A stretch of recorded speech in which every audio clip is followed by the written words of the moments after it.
What is going on, you guys? MissedThePart here, back again with another comic book video. Hopefully you guys are having a fantastic day as always. Something that I always wanted to know was, what if Gwen Stacy ended up living?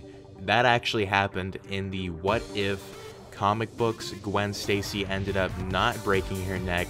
She ended up actually living.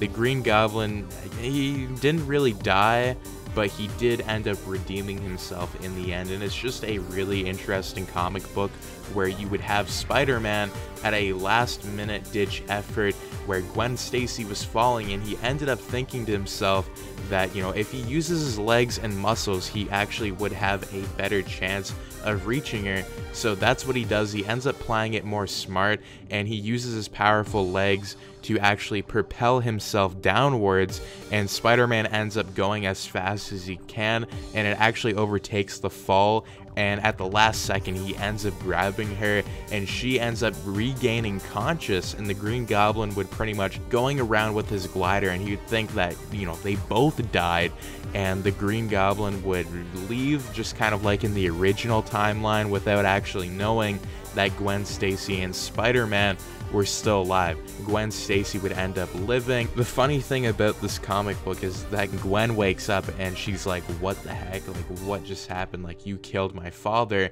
Peter would end up having to explain all what happened with that he was Spider-Man. She would point the finger that he was the one that had killed her father during that fateful day. Peter would be in shock but explain everything to her, and they would agree on getting married. We would then have, you know, Spider-Man track the Goblin down at the warehouse, but this time things were different. Gwen wasn't dead, so he ended up defeating the Goblin, and the Goblin ended up, you know, redeeming himself in a way, and Norman Osborn ended up going back with Harry, and Gwen and Peter would get married, but they would be exposed at the wedding, and Peter would have to turn into Spider-Man at the wedding, and he ended up breaking a window and leaving. He would flee the scene, and in this comic it really goes in depth with an alternate version of the story, and it's just something that I really loved, and what they ended up making, and the way they were able to execute the story was really well done in this alternate reality, and explains how Gwen Stacy could have lived, where Spider-Man, if he ended up using his strength at the last minute, it really would have changed events. So I'm really glad that it explains how he could have done it if he was just smarter, but the adrenaline took over in the 616 universe, and that's why he ended up using his webs.